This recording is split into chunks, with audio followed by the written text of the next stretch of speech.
സുല്ലം സലാം അറബി കോളേജിൽ PG പഠിക്കുകയാണ്. അപ്പോൾ ക്ലാസ്സിൻ്റെ ഇടയിൽ ടീച്ചർ ഒരു ക്വസ്റ്റ്യൻ ചോദിച്ചു. നിങ്ങൾ നടത്തുന്ന മജ്ലിസുകൾ, അതായത് പ്രഭാഷണം അങ്ങനത്തെ ഒന്നല്ല, അതിനൊക്കെ പ്രത്യേകം പ്രഭാഷണം ഇൽമു പറഞ്ഞു കൊടുക്കൽ അതിന് കൂലി കിട്ടും. പക്ഷേ ഈ ബുർദ മജ്ലിസ്, മദ്ഹിന്റെ മജ്ലിസ്, അത് പ്രത്യേക സമയത്ത് സംഘടിപ്പിക്കുക, അതിന് പ്രതിഫലം കാക്ഷിക്കുക എന്നൊക്കെ ചോദിച്ചപ്പോൾ ഞാൻ എൻ്റെതായ മറുപടികളൊക്കെ പറഞ്ഞു കൊടുത്തിട്ടുണ്ട്. പക്ഷെ അവർ ചോദിച്ചത് ഇങ്ങനെയാണ്, അതിന് പ്രത്യേകമായിട്ട് ഹദീസ് ഉണ്ടോ എന്ന ചോദ്യമാണ് വന്നത്. അപ്പോൾ എൻ്റെ മറുപടികൾ പറഞ്ഞു കൊടുത്തു. അവർക്ക് വേണ്ടത് അങ്ങനല്ല, പ്രത്യേകമായിട്ട് അതിന് പ്രതിഫലം. ഇപ്പൊ ഹസ്സാൻ സാബിത്ത് റളിയല്ലാഹു തആല അൻഹു മദ്ഹ് ചൊല്ലിയ കഥ നമ്മൾ പറഞ്ഞു കൊടുത്തു, കാര്യങ്ങളൊക്കെ പറഞ്ഞു കൊടുത്തു, മദ്ഹിലെ നല്ല കാര്യമില്ലേ ഖൈറിലൊക്കെ പറഞ്ഞു കൊടുത്തു. പക്ഷെ അവർക്ക് വേണ്ടത് ഓരോ ഇബാദത്തിനും പ്രത്യേകമായിട്ട് പ്രതിഫലം പറഞ്ഞിട്ടുണ്ട്. അത് അങ്ങനെ ഒരു പ്രതിഫലം മദ്ഹ് ചൊല്ലുന്നതിന് അല്ലെങ്കിൽ മദ്ഹിന്റെ മജ്ലിസ് സംഘടിപ്പിക്കുന്നതിന് അങ്ങനെയൊന്നും പ്രത്യേക പ്രതിഫലമില്ല. അതുകൊണ്ടാണ് ഞങ്ങളൊന്നും ചെയ്യാത്തത് എന്നുള്ള ചോദ്യമാണ്. അപ്പോൾ അതിൻ്റെ ഒരു മറുപടി.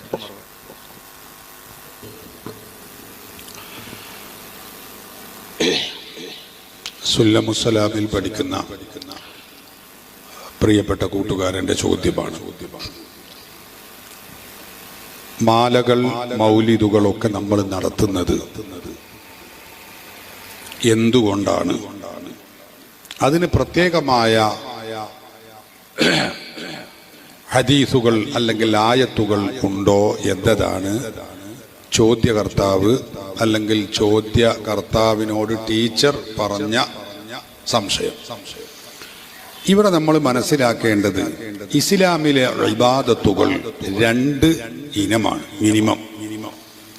ഒന്ന്, അതിൻ്റെ ഈ അടിസ്ഥാനപരമായ ഈ വിവരക്കുറവ് കൊണ്ടാണ് സർവ്വ മുജാഹിദുകൾക്കും അബദ്ധം പറ്റുന്നത്. ഞാൻ അവരെ കുറ്റപ്പെടുത്തല്ല, അവർക്ക് വിവരമില്ലാത്തതുകൊണ്ട് ഞാൻ പറയണം. വല്ലാത്തൊരു സങ്കടമുള്ള കാര്യമാണ്. ഇസ്ലാമിലെ പുണ്യകർമ്മങ്ങൾ 2 രൂപത്തിലാണ്.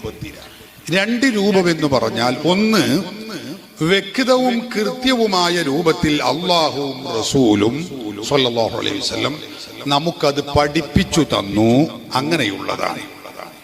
ഒരു ഉദാഹരണം പറഞ്ഞാൽ 5 വഖ്ത് നിസ്കാരം, അത് 5 വഖ്ത് നിസ്കാരം 5 സമയങ്ങളിൽ നിർവഹിക്കണം. അതിന് ഓരോന്നിനും കൃത്യമായ ഇന്ന റക്അത്തുകളുണ്ട്, ഇന്ന സമയമുണ്ട് എന്നൊക്കെ കൃത്യമായി പഠിപ്പിച്ചിട്ടുള്ളതാണ്. അതിന് പിന്നെ ചേഞ്ച് ചെയ്യാനോ മാറ്റാനോ ഒന്നും പറ്റൂല, അതങ്ങനെ തന്നെ ചെയ്യണം. അതിന് നബി സല്ലല്ലാഹു അലൈഹി വസല്ലമ തങ്ങൾ പ്രത്യേകമായ പുണ്യങ്ങളും പ്രതിഫലങ്ങളും ശ്രേഷ്ഠതകളും വിശദീകരിച്ചു കൊടുത്തിട്ടും ഉണ്ട്.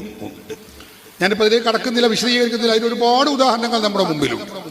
2ാമത്തെ ഇനം ഏതാണെന്ന് ചോദിച്ചാൽ, ഇസ്ലാമിലെ പുണ്യങ്ങളിൽ 2ാമത്തെ ഇനം, അത് കൃത്യമായ അതിന്റെ രൂപം, ഭാവം, ശൈലി ഇന്ന രൂപത്തിലെ ചെയ്യാവൂ എന്ന് അല്ലാഹുവോ റസൂലോ പഠിപ്പിച്ചിട്ടില്ലാത്തതാണ് 2ാമത്തെ ഇനം.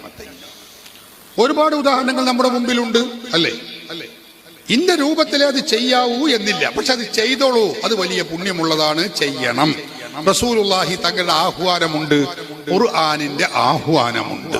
ഉദാഹരണം പറഞ്ഞാൽ, നേരത്തെ പറഞ്ഞ ഇന്നല്ലാഹ വ മലായികതഹു യുസല്ലൂന അലൻ നബി യാ അയ്യുഹല്ലദീന ആമനൂ സ്വല്ലൂ അലൈഹി വസല്ലിമൂ തസ്ലീമാ.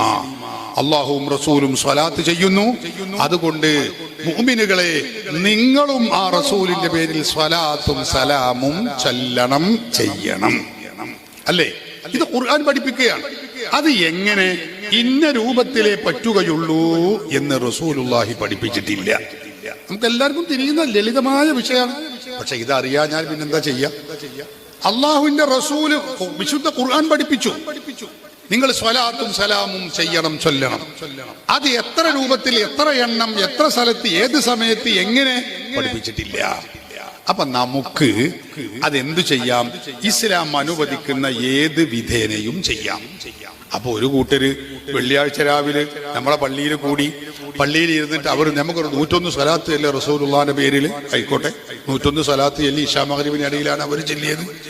അപ്പോഴേക്ക് ആ ചോദ്യത്തിന്റെ കുന്തവുമായി അടുത്ത് വരണ്ട. വെള്ളിയാഴ്ച രാവിലെ ഇശാ മഗ്‌രിബിന്റെ ഇടയിൽ ഇന്നോടത്തെ പള്ളിയിൽ വെച്ച് റസൂലുള്ളാഹി തങ്ങൾ 101 സ്വലാത്ത് ചൊല്ലിയിട്ടുണ്ടോ എന്ന് ചോദിക്കണ്ട. അത് മഹാമണ്ടത്തരമായ ചോദ്യമാണ്. എന്തുകൊണ്ട്? അള്ളാഹുവും റസൂലും പഠിപ്പിച്ചതാണ്. റസൂലുള്ള പറഞ്ഞു, മൻ സ്വല്ലാ അലയ്യ സ്വലാത്തൻ സ്വല്ലല്ലാഹു അലൈഹി അശ്റ, എന്റെ പേരിൽ ഒരാൾ ഒരു സ്വലാത്ത് ചൊല്ലിയാൽ അള്ളാഹു അവന് 10 സ്വലാത്ത് ചെയ്യുമെന്ന് ആരംഭ റസൂലുള്ളാഹി പഠിപ്പിച്ചതാ. പരിശുദ്ധ ഖുർആൻ ആഹ്വാനം ചെയ്തതാ. അപ്പൊ നമ്മള് ആ നാട്ടിലുള്ള അരീക്കോടുള്ള നമ്മുടെ പള്ളിയിൽ വെച്ച് 101 സ്വലാത്ത് ചെല്ലാൻ തുടങ്ങി. അപ്പൊ കാവന്നൂരിലുള്ള നമ്മുടെ പള്ളിയിൽ ആളുകൾ ഇത് അറിഞ്ഞപ്പോൾ ഓർക്കൊരു കമ്പം കൂടി, നല്ലൊരു കർമ്മമാണല്ലോ ഒരു സ്വലാത്ത് ചെല്ലാന്ന് പറഞ്ഞു, നല്ലൊരു ആശയമാണ്. എന്നാ ഒരു കാര്യം ചെയ്യാം, നമുക്ക് ഒരു കാര്യം ചെയ്യാം, നമുക്ക് തിങ്കളാഴ്ച രാവിലെ ആയിക്കോട്ടെ എന്ന് കരുതി കാവന്നൂര് പള്ളിയിൽ KC ഉസ്താദിന്റെ നേതൃത്വത്തിൽ നമ്മുടെ പള്ളിയിൽ എല്ലാവരും ആള് കൂടി ഒരു തിങ്കളാഴ്ച രാവിലെ ചൊല്ലി. നമുക്കെല്ലാവർക്കും സൗകര്യപ്പെടാം ഇശാഇന്റെ ശേഷം, എല്ലാവരും ഇശാഇന്റെ ശേഷം ഒരുമിച്ച് കൂടുക. നമുക്കൊരു കാര്യം ചെയ്യാം, ഒരു 313 സ്വലാത്ത് ആയിക്കോട്ടെ. ഒരു തീരുമാനിച്ചു, 313 സ്വലാത്ത് എല്ലാം തുടങ്ങി. ഒരു ശരീരത്തിന് കുഴപ്പമുണ്ടോ? ഒരു കുഴപ്പമില്ല. അപ്പോഴേക്ക് വരണ്ട. അല്ല, തിങ്കളാഴ്ച രാവിലെ ഇശാഇന്റെ ശേഷം 313 സ്വലാത്ത് ചെല്ലാമെന്നതിന് ആയത്തുണ്ടോ, ഹദീസുണ്ടോ, റസൂലുണ്ടോ, സ്വഹാബത്ത് സിദ്ദീഖുലൊക്കെ പറഞ്ഞു. ചോദ്യങ്ങൾ അങ്ങനെ അറശുമ മുട്ടുന്ന ചോദ്യമാണ് ഓരോരുത്തരും ചോദിക്കാറുള്ളത്. ഇതൊക്കെ ഒരു ജാതി മണ്ടത്തരമാണ്. അത് നമ്മൾ മനസ്സിലാക്കണം. അള്ളാഹുവിന്റെ റസൂലും പരിശുദ്ധ ഖുർആനും ഒരു കാര്യം നമ്മളോട് ഈ നേരത്തെ ഞാൻ പറഞ്ഞ 1-ാം വകുപ്പിൽ പെട്ടതല്ലാത്ത കാര്യങ്ങൾ നമ്മളോട് ചെയ്യാൻ പറയുമ്പോ ഇസ്ലാം അനുവദിക്കുന്ന ഏത് വിധേനയും നമുക്കാവാം. അപ്പൊ നമ്മള് ചില സ്ഥലത്ത് നമ്മൾ ഇശാ മഗ്‌രിബിന്റെ ഇടയിലാവും, വേറെ സ്ഥലത്ത് അസറിന്റെ ശേഷവും, വേറെ സ്ഥലത്ത് സുബഹിന്റെ ശേഷവും, പലയിടത്തും പല ദിവസവും പല എണ്ണമാകും. ഒരു കൂട്ടർ 1001 ആയിക്കോട്ടെ. അപ്പോഴേക്ക് റസൂൽ 1001 സ്വലാത്ത് ചൊല്ലിയിട്ടുണ്ടോ ഇരുന്നിട്ട് ഇത് ചോദിക്കാൻ നിൽക്കണ്ട. അങ്ങനെ ചെയ്തു കൊള്ളണം എന്നില്ല. അള്ളാഹുവിന്റെ റസൂല് പഠിപ്പിച്ചതാണ് നിങ്ങൾ സ്വലാത്തു ചെല്ലണം. ഖുർആന്റെ ആഹ്വാനമാണ് നിങ്ങൾ സ്വലാത്തു ചെല്ലണം എന്നത്.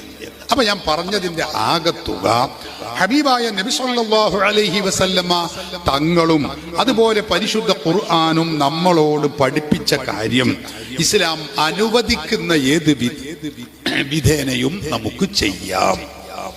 അതിൽ പെട്ടതാണ് നിങ്ങൾ ചോദിച്ച ഈ മാലയും മൗലിദും ഒക്കെ. അത് ചെയ്യുന്നതിന് പ്രത്യേക ആഹ്വാനുണ്ടോ?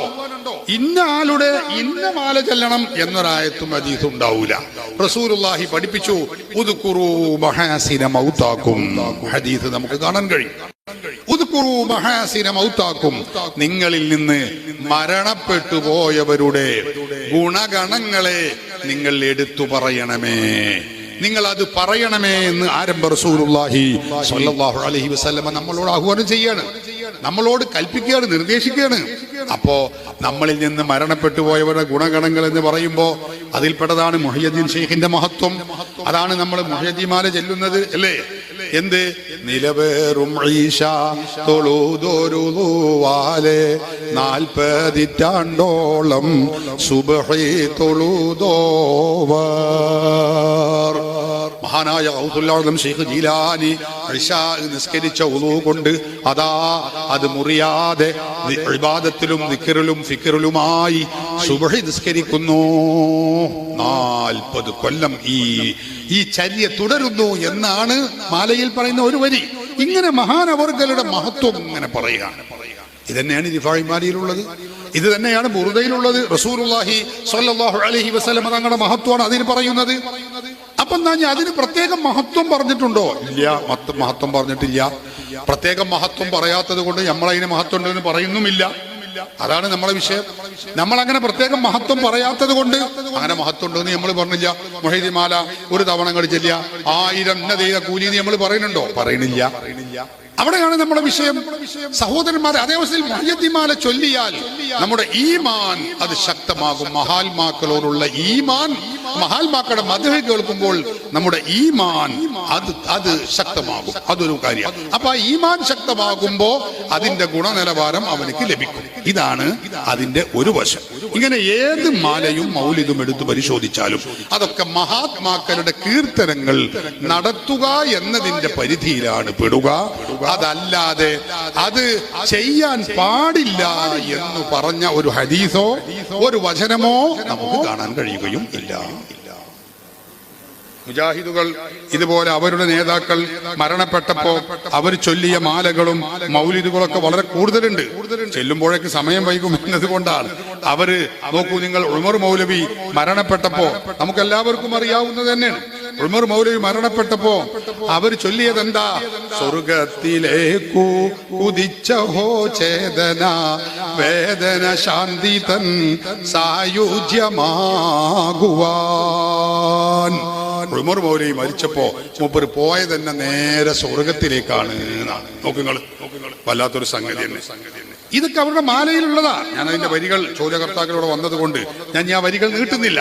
MCC മൗലവിയെ കുറിച്ച് അവരെഴുതിയ മലയാളത്തിലെ മുജാഹിദുകളുടെ ഒന്നാമത്തെ സ്മാരക ഗ്രന്ഥമാണ്, സ്മരണികയാണ് MCC മൗലവി. അയാളെ കുറിച്ച് പറയുന്നതല്ല എന്തൊക്കെയാണ്, അത് വായിക്കുമ്പോഴേക്ക് നേരം വൈകും. MCC മൗലവി മരിച്ചപ്പോ എന്തു കഷ്ടം കേരളത്തിൻ പൊൻവിളക്കാണഞ്ഞോ, എവരുമേ വൻ തമസിൽ പെട്ടിതാവാലഞ്ഞോ. MCC മരിച്ചപ്പോഴേക്ക് കേരളം ഒന്നാകെ തമസിലാണ്, ഇരുട്ടിലാണ് എന്നാ പറയണത്. അതിന്റെ മഹത്വങ്ങൾ ഇങ്ങനെ പറഞ്ഞിട്ട് വിശദീകരിക്കാൻ സമയമില്ലാത്തതുകൊണ്ടാണ്. ആ MCC മൗലവി മരണപ്പെട്ടപ്പോ മൂപ്പരെ സ്വീകരിക്കാൻ പോയത് ആരൊക്കെയെന്നറിയങ്ങള്? അവരുടെ ഗുരുനാഥനായിരുന്ന നമ്മുടെ സുന്നത്ത് ജമാഅത്തിന്റെ നേതാക്കളിൽ പെട്ടിരുന്ന കേട്ടോ വന്യപൂർവീക മഹാന്മാർ ചേർന്നു നൽകിയതെല്ലാം ജ്ഞാന സിന്ധു ഹാജി കുഞ്ഞഹമ്മദ് നിജാപിതാവും. നമ്മുടെ ചാരിലകത്ത് കുഞ്ഞഹമ്മദ് ഹാജി, അതുപോലെ സീതി സാഹിബ് ജ്ഞാനമോദം സീതി സാഹിബ് വിശ്രുതാനേതാവും നൂനമേ അഫ്ഗാനിയും മുഹമ്മദ് അബ്ദു താനും. മുഹമ്മദ് അബ്ദു, ജമാലുദ്ദീൻ അഫ്ഗാനി, അതുപോലെ ചാലിനകത്ത് കുഞ്ഞഹമ്മദ് ഹാജി, KM സീതി സാഹിബ്, പിന്നെ വക്കം മൗലവി, നേരിൽ വക്കം മൗലവിയും, ഇങ്ങനെ ഇവരെല്ലാം കൂടിയാണ് ഇയാള് മരിച്ചപ്പോ ഇയാള് ബർസഖി ലോകത്ത് സ്വീകരിക്കാൻ പോയത് എന്ന ആശയമുള്ള വരികളൊക്കെ MCCയെ കുറിച്ച് എഴുതിയ പുസ്തകത്തിൽ മാലയിൽ വരെ അവിടെ എഴുതി വെച്ചിട്ടുണ്ട്. ഞാൻ ഇപ്പൊ പാടി സമയം കളയുന്നില്ല, ചോദ്യകർത്താക്കള് ഇവിടെ വന്നത് കൊണ്ട് ആ ഭാഗം ഞാൻ അപ്പൊ അതുകൊണ്ട് പറഞ്ഞതിന്റെ ചുരുക്കം, മാലകളും മൗലിദുകളും ഒക്കെ അത് ഇസ്ലാം അനുവദിച്ചതാണ്. ഇന്നയാളുടെ ഇന്ന മാലകൾ ചൊല്ലിക്കോളൂ എന്ന് പറഞ്ഞ ഒരു ഹദീസ് അങ്ങനെ ഇല്ല, അങ്ങനെ വേണ്ടതും ഇല്ല എന്നാണ് പറഞ്ഞത്.